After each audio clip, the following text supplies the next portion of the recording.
Hello दोस्तों, कैसे हैं आप सब लोग और कैसी चल रही है आप लोगों की तैयारी।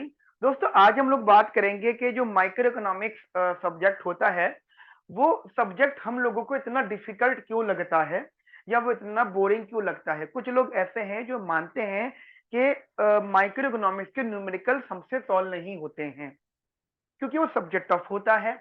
और जब हम उसको पढ़ने बैठते हैं या कोई जब हमें पढ़ा रहा होता है तो हमें बोरियत महसूस होता है, हम बोर हो जाते हैं, हमें मजा नहीं आता। देखिए, मैं आपको बताना चाहता हूं कि माइक्रो इकोनॉमिक्स हमारी पूरी इकोनॉमिक्स में एकमात्र ऐसा सब्जेक्ट है जो बहुत ही ज्यादा इंटरेस्टिंग है और सबसे बड़ी बात बहुत ज्यादा स्कोरिंग है। यदि आपको अपने एग्जाम में, अगर आपके पेपर में माइक्रो इकोनॉमिक्स का सिलेबस है और आपको अच्छे मार्क्स गेन करने हैं तो आप इसके न्यूमेरिकल्स को प्रैक्टिस अच्छे से कर लो। आप देखना, आपके जितने भी सब्जेक्ट हैं उन सब सब्जेक्ट में से सबसे ज्यादा नंबर माइक्रो इकोनॉमिक्स में आएंगे। देखिए, माइक्रो इकोनॉमिक्स मुझे भी पहले बहुत टफ लगा करता था। जब हम पढ़ते थे तो हमारे तो टीचर बहुत अच्छे थे, मुझे तो बहुत बड़ी तरीके से उनका समझ में आता था। तो वो जब पढ़ाते थे तो उनका टेक्निक हुआ करती थी कि वो दुनिया भर के एग्जाम्पल्स लेके समझाते थे। हम ना जाने कौन कौन सी बातों से माइक्रो को सीख जाया करते थे। कभी चॉकलेट का एग्जाम्पल ले रहे होते थे तो कभी कहीं एक भिखारी का एग्जाम्पल ले लिया, कहीं वो बंदूकों का, बम्स का एग्जाम्पल ले लिया। तो ना जाने कैसे कैसे एग्जाम्पल लेके हमें समझाया करते थे। तो अगर सब्जेक्ट आपको बोरिंग लग रहा है तो वो सब्जेक्ट में कमी नहीं है, सब्जेक्ट बहुत अच्छा है। कमी है तो आपके टीचर में, आप जहां भी पढ़ रहे हैं, जिससे भी पढ़ रहे हैं। तो चलिए, अब हम बात करते हैं हमारे माइक्रो इकोनॉमिक्स के न्यूमेरिकल्स को, कि अगर मैं आपको समझाऊं जैसे मुझे कोई भी न्यूमेरिकल क्यों इतने अच्छा से आता है। तो मैंने भी अपनी लाइफ में न्यूमेरिकल को सॉल्व करने के लिए 7 स्टेप्स को जो है फॉलो किया हुआ है। ये 7 स्टेप्स हैं, या आप अपनी भाषा में में कह सकते हैं कि ये 7 वचन हैं। अगर आप इन 7 वचनों को मान लोगे, 7 वचन ले लोगे, तो आपसे माइक्रो का क्वेश्चन 100% सॉल्व हो जाएगा। चलिए शुरू करते हैं। सबसे पहले देखिए, सबसे पहले आपको करना क्या है, जो भी आपका सिलेबस है, आप अपने सिलेबस में से वो न्यूमेरिकल वाले चैप्टर्स को अलग अलग कर सकते हैं कि हाँ, ये इस चैप्टर में न्यूमेरिकल है, इस चैप्टर में न्यूमेरिकल नहीं है। जैसे मैं आपको एग्जांपल देता हूं, वैसे तो ऑलमोस्ट माइक्रो इकोनॉमिक्स के हर टॉपिक में न्यूमेरिकल होता है, लेकिन कुछ टॉपिक्स होते हैं जैसे प्रिंसिपल ऑफ इकोनॉमिक्स, वहां पे न्यूमेरिकल नहीं होता, तो उसको हम साइड कर सकते हैं। लेकिन एक होता है कंज्यूमर थ्योरी, एक होता है प्रोडक्शन थ्योरी, एक होता है मार्केट्स, एक होता है जर्नल इक्विलिब्रियम, एक होता है वेलफेयर इकोनॉमिक्स या एक्सटर्नलिटीज या पब्लिक गुड्स या समेटिक इंफॉर्मेशन या गेम थ्योरी। मैंने ऑलमोस्ट आपको सारी टॉपिक्स के नाम बता दिए। तो इन सब में न्यूमेरिकल्स होते हैं। तो आप क्या करें, सबसे पहले आप अपने सिलेबस में जो भी आपको रिकमेंडेड रीडिंग है, जो भी आपका पूरा जो है खजाना है आपके पास रखा हुआ किताबों का, आप उसमें से फॉर्मूला की लिस्ट बनाइए। ठीक है, एक शीट पर सारे फॉर्मूलाज को लिखिए। मैं आपको जैसे एग्जांपल देता हूं, मान लीजिए आप प्रैक्टिस कर रहे हैं कॉस्ट थ्योरी का, आपके सिलेबस में कॉस्ट थ्योरी है। ठीक है, तो आप कॉस्ट थ्योरी का न्यूमेरिकल्स के जो जो फॉर्मूलाज होते हैं उनको लिख लीजिए। जैसे जैसे शुरुआत करते हैं आसानी से, तो what is the formula of TC. तो टीसी यानी total cost is equal to TFC plus TVC, अगर ये शॉर्ट रन में। और अगर टोटल कॉस्ट टीवीसी है या टीसी है, इट मीन व्हाट, कि ये लॉन्ग रन में है। ठीक है, या मार्जिनल कॉस्ट का फॉर्मूला कैसे निकाला जाता है, या फिर आप कह सकते हैं कि अगर हमें परफेक्ट कंपटीशन के अंदर सप्लाई फंक्शन निकालना है तो वो कैसे निकलता है, वो P is equal to MC करके निकलता है। ये सारे फॉर्मूलाज को आप एक बार अपने पास नोट डाउन कर लीजिए। और अगर आपके पास इतनी सहूलियत है, इतना इंतजाम है कि आपके पास एक स्टडी टेबल है, जैसे मेरे पास नहीं थी स्टडी टेबल, तो मुझे डिफिकल्टी होती थी पढ़ाई करने में। अगर आपके पास एक स्टडी टेबल है तो आप डेफिनेटली जहां भी आप सिटिंग करते हो, पढ़ते हो, वहां पे साइड में कहीं पर वो फॉर्मूला का जो है फॉर्मूला का नोट चिपका दो। उससे फायदा क्या होगा कि जब भी आप वहां पर बैठोगे तो आपकी नजर वहां पे फॉर्मूला पे पड़ेगी और वह आपकी आंखों में छप जाएंगे। ये सबसे बड़ा की ऑफ सक्सेस है। ध्यान रखना, आपकी जिंदगी में जो भी लक्ष्य है, जो भी टारगेट है, या जो भी चीज आप समझना चाहते हो, या एग्जाम्पल स्टूडेंट हो तो चीजों को याद रखना चाहते हो, तो आप उन सब चीजों को अपनी आंखों के सामने लिख लो। अपनी आंखों के सामने, और क्योंकि आप स्टूडेंट हो तो स्टडी टेबल पे तो आप बैठोगे ही बैठोगे, तो आप वहां पे जरूर लिख लीजिए। ठीक है, तो सबसे पहला मूल मंत्र है इसका, दैट इज फॉर्मूला। ठीक है, आपको इसका फॉर्मूला रिवाइज करना है और फॉर्मूला अपने पास में लिख लेना है। उसके बाद में जो दूसरा स्टेप है, दूसरा वचन है, वो है कंसेप्ट। देखिए, अधिकतर क्या होता है कि लोग पहले पढ़ना शुरू करते हैं और कंसेप्ट को बाद में देखते हैं, नहीं सॉरी, कंसेप्ट को पहले देखते हैं, नहीं, आपको सबसे पहले फॉर्मूला देखना है, फिर कंसेप्ट देखना है।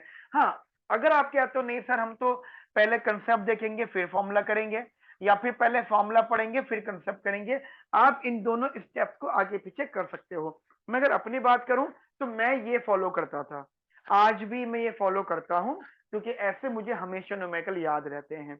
अब ऐसा मान लो, जैसे कोई भी मूवी होती है ना, हम जैसे कोई भी मूवी देखने जाते हैं, तो पहले मूवी देखने जाने से पहले हम लोग पता करते हैं ना कि उसमें हीरो कौन है, हीरोइन कौन है। ये थोड़ी बहुत कोशिश करते हुए, अब तो यूट्यूब का बहुत ज्यादा जमाना है, तो हम यूट्यूब पे हम देख लेते हैं उसके रिव्यू क्या है। तो फिल्म देखने जाने से पहले दुनिया भर की नॉलेज पहले फिल्म की ले लेते हैं। तो आप ऐसे मान लो, जब आप कंसेप्ट पढ़ोगे तो आपको मालूम होना चाहिए कि अगर कोई फॉर्मूला आ गया है, थ्योरेटिकल आया है या लिखा एल्जेब्रिकल फॉर्म में आया, तो आपको मालूम होना चाहिए कि वो फॉर्मूला है। ठीक है, और अब तो दोस्तों आप कहते हो कि सर हमें हमें टीचर अच्छे नहीं मिले हुए, हमें टीचर्स का समझ में नहीं आता, तो अब तो बहुत सारे ऑप्शंस हैं।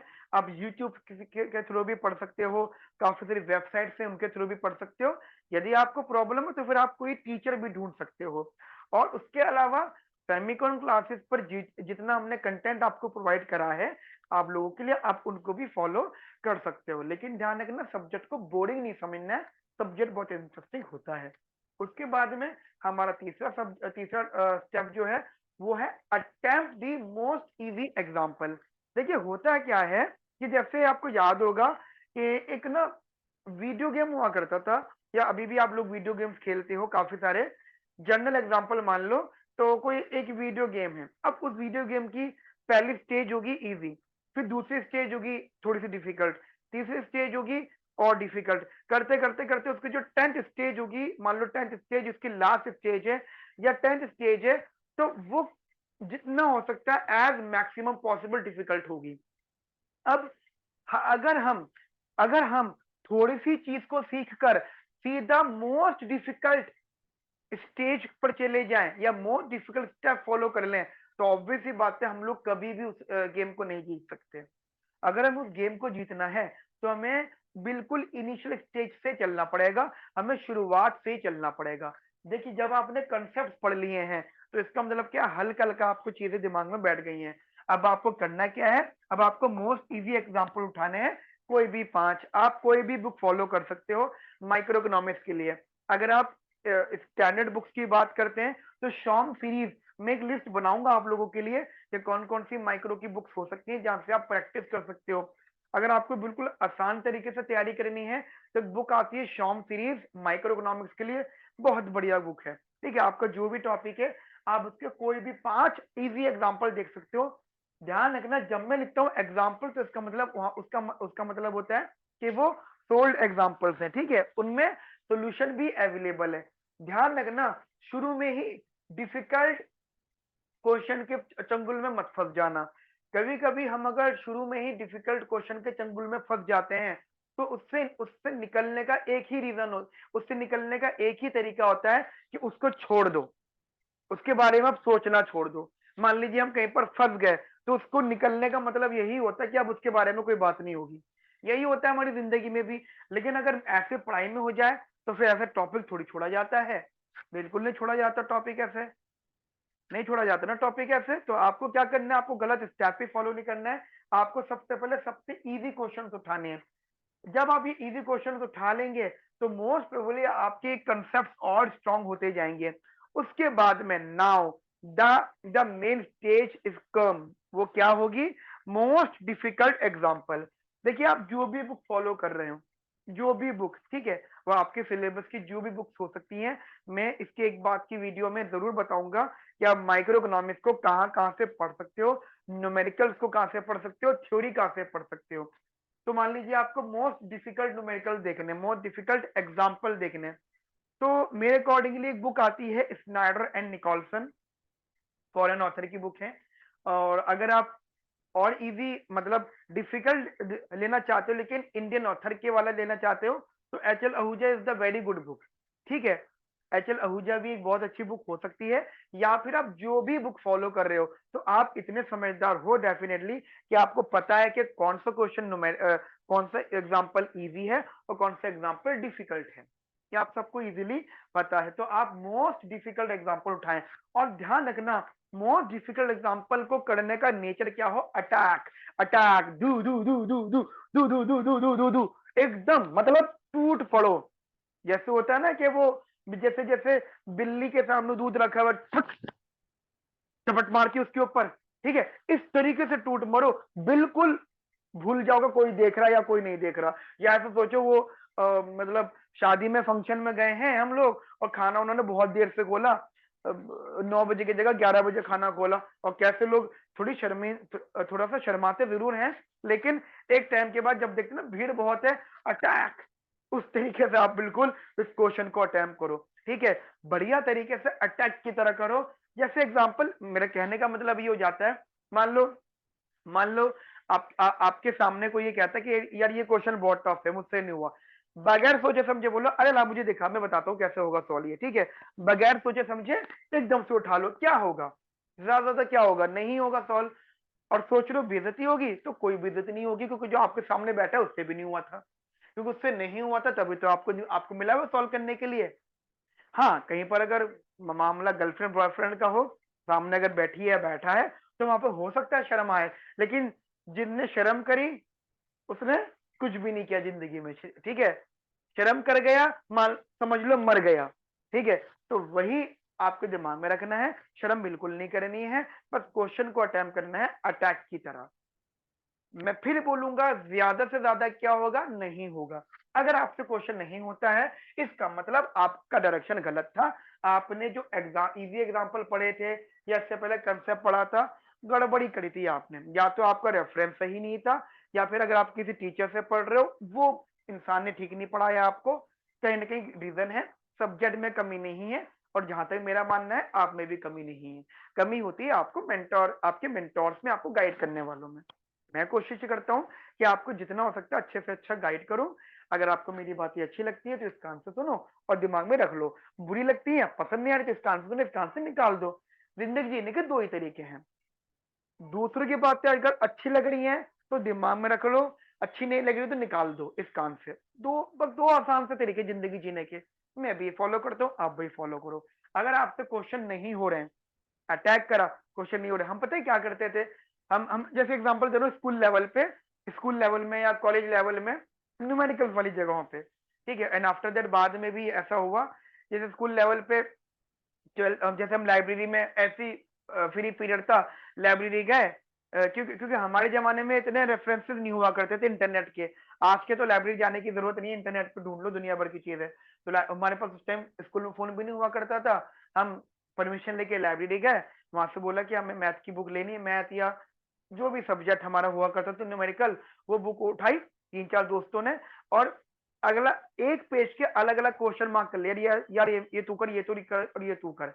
ठीक है, या अगर अकेला बंदा है, एक दो लोग हैं, तो भी क्वेश्चन सॉल्व करने शुरू कर दिए बगैर सोचे समझे।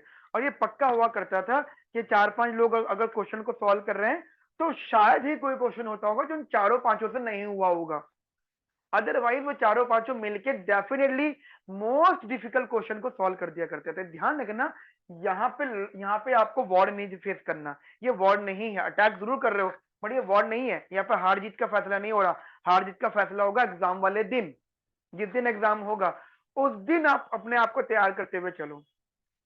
एग्जाम वाले दिन अगर आपको चोट लगती है तो वो चोट लगे, एग्जाम्पल दे रहा हूँ, मान लो आप फाइटिंग वाला कंपटीशन लड़ रहे हो और फाइटिंग करते हुए हाथ पैर में कहीं पर चोट लग गई, तो वो चोट के साथ ही आपको एंड करना है। लेकिन प्रैक्टिस करते हुए अगर आपको चोट लग जाती तो प्रैक्टिस रोक दी जाएगी, और आपको पहले जो चोट लगी उसकी मरहम पट्टी होगी।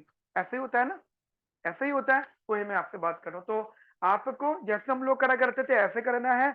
अगर ऐसा हो जाए तो बहुत अच्छी बात है, 4-5 दोस्त मिलके, या आप तो यूट्यूब का बहुत अच्छा जमाना है, यूट्यूब पे सर्च कर लो, गूगल पे सर्च कर लो। हम तो इवन कुछ लोगों के सामने थ्योरेटिकल चीजों में भिड़ जाया करते थे किसी भी टॉपिक को लेकर, जैसे माइक्रो इकोनॉमिक्स के कंसेप्ट को लेकर, मैक्रो इकोनॉमिक्स को लेकर। एक बार मैं क्लासिकल और केन्स को लेके ही लग गया था लोगों में। मैं डैम श्योर हो गया कि ये बात सही है, क्लासिकल्स की थ्योरी ये थी कि और केन्स की थ्योरी ये थी। बात चली थी ग्रेट डिप्रेशन की, और आपके सर जी जीत के आए थे इस डिस्कशन में, आपके सर जी ने प्रूफ दे दिए थे वहां पर। तो वही चीज करा करो। 1% क्या होता अगर मैं हार भी जाता, या सोचो चलो जो हार गए, जो मुझसे हार गए, ठीक है, क्या हुआ? ना तो मुझे ताज पहनाया गया, ना उनको कोई सजा दी गई, नहीं। हुआ ये कि जो नॉलेज मेरे को थी ग्रेट डिप्रेशन को लेकर, मैक्रो इकोनॉमिक्स के कंसेप्ट को, वो नॉलेज अब उनको भी हो गई। अब वो कहीं पर डिबेट करेंगे तो डेफिनेटली जीत के ही आएंगे। ठीक है, तो ये आप माइंड में रखिएगा। उसके बाद सबसे इंपॉर्टेंट बात, जब आप अगर फंसते हो तो वापस, तो फिर आप क्या करें, वापस कंसेप्ट पर आइए। अगर आप फंसते हो, डिफिकल्ट एग्जांपल अटेम्प्ट करने के बाद आपको लगता है कि सर नहीं हो रहा, तो आप क्या करें, वापस कंसेप्ट पर आओ, उन्हें स्ट्रॉन्ग करो। और ध्यान रखना, अब जो कंसेप्ट होंगे आपके कंसेप्ट रिवाइज हो रहे हैं, और एक बार जब वो रिवाइज हो जाते हैं फिर तो हटो बचो, सब कुछ मेरा है। ठीक है, इस तरीके से होगा। उसके बाद ध्यान रखना, जितने भी आपने टिल यहां तक, क्योंकि जब आप डिफिकल्ट न्यूमेरिकल तक आ गए, डिफिकल्ट क्वेश्चन तक आ गए, तो आपके आंखों के सामने बहुत सारे इकोनॉमिक्स के या माइक्रो इकोनॉमिक्स के टर्म्स आए होंगे। जैसे मैं आपको छोटा सा एग्जांपल देता हूं। एक क्वेश्चन है, solve for cost minimization input. एक क्वेश्चन क्या है, solve for cost minimized input, यानी ये वो इनपुट निकालो जहां पे कॉस्ट मिनिमाइज है। ठीक है। एक क्वेश्चन है, solve for conditional input demand, solve for conditional input demand. तो बात एक ही है। एक है सॉल्व फॉर शेफर्ड लेमा, थोड़ा बहुत कैलकुलेशन में फर्क होगा लेकिन end of the day answer same रहेगा। ठीक है। सॉल्व फॉर कंटीजेंट क्वांटिटी, ठीक है, या देखो जब वो कहते हैं सॉल्व फॉर कंटीजेंट क्वांटिटी, तो उसके लिए आपको इनपुट डिमांड निकालने पड़ेंगे। तो टेक्निकली इनपुट डिमांड निकालने के मैंने आपको 3 अलग अलग नए नए टर्म्स बताए हैं। तो आपको क्या करना है, उन सारे टर्म्स को समझना है, अंडरस्टैंडिंग बैठानी है। आपको एक जो है शीट लेके रखना है, जो भी आप नया टर्म देखो उसको लिख दो, और फिर आपको जहां से उसका आंसर पता लग जाए, उसके मतलब उसकी आसान भाषा में उसको लिख दो। यदि वो टर्म दोबारा आता है तो आप उस टर्म को इजीली समझ सकते हैं। उसके बाद में जो सबसे इंपॉर्टेंट है वो है, अगर आपने यहां तक चीजों को कर लिया है, उसके बाद होता है, जैसे कि मैं बताऊं, आप लोग ना बहुत बार क्या करते हो, शॉर्ट नोट्स की बात करते हो। शॉर्ट नोट्स, एक तो होते हैं नोट्स जो कंसेप्ट जिम में लिखे हुए होते हैं, एक होते हैं शॉर्ट नोट्स। और अगर हम बात कर रहे हैं न्यूमेरिकल की, तो न्यूमेरिकल की भी दोस्तों कुछ शॉर्ट नोट्स होते हैं, ध्यान रखना। जैसे जैसे एग्जांपल, जैसे मोनोपोली है, ठीक है, तो मोनोपोली के न्यूमेरिकल का शॉर्ट नोट, जैसे जैसे एग्जांपल, प्रॉफिट मैक्सिमाइजेशन आउटपुट कैसे सॉल्व होगा, वो होगा M R is equal to M C से, बस ये फॉर्मूला हो गया।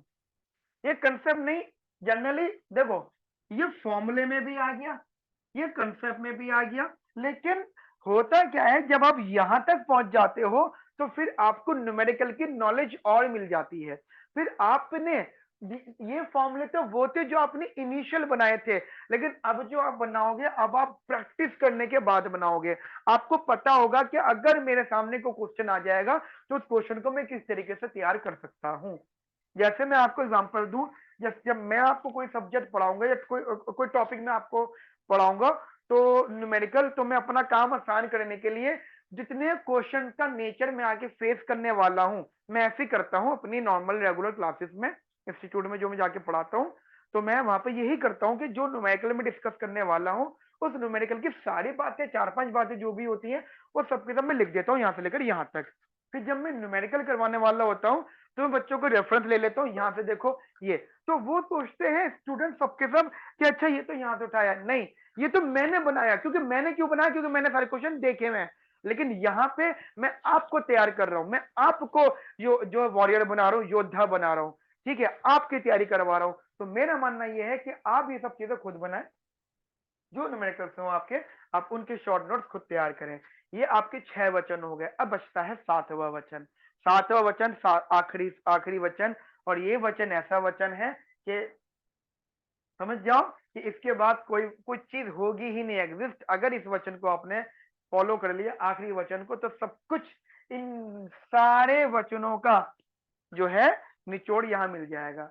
यानी अब जो आपके पास्ट ईयर पेपर्स में क्वेश्चंस आए हुए हो न्यूमेरिकल, उनको आप अटेम्प्ट करो, उन्हें आप अटेम्प्ट करो, और साथ साथ और साथ साथ साथ साथ आप लोगों को अनसॉल्व न्यूमेरिकल्स को भी तैयार करना है। यदि आप अनसॉल्व न्यूमेरिकल्स को भी सॉल्व कर लेते हैं तो होगा ये कि एग्जांपल आप 10 क्वेश्चंस को कर रहे हैं, 10 में से ऐसा तो बिल्कुल भी नहीं होगा कि आपसे एक भी क्वेश्चन ना हो, क्योंकि आप बड़ी दूर से आ रहे हो, अब बहुत दूर से बहुत सारे वचनों को जो है लेते हुए आ रहे हो, ठीक है। लेकिन अब आप अगर अनसॉल्व क्वेश्चन को करते हो, मैक्सिमम इतना होगा कि 10 में से 5 या 6 हो पाएंगे, कुछ रह जाएंगे, मतलब कुछ ना कुछ तो देखो रह जाएगा, ऐसा नहीं है कि 100/100% अब भी सॉल्व हो जाए, क्योंकि प्रैक्टिस, ठीक है। तो फिर आप ये मान के चलना, अगर कुछ रह जाता है तो फिर से आप लोगों को कंसेप्ट समझने हैं, दोबारा से आपको अपनी कंसेप्ट की तैयारी करनी है कि देखो अगर रह गया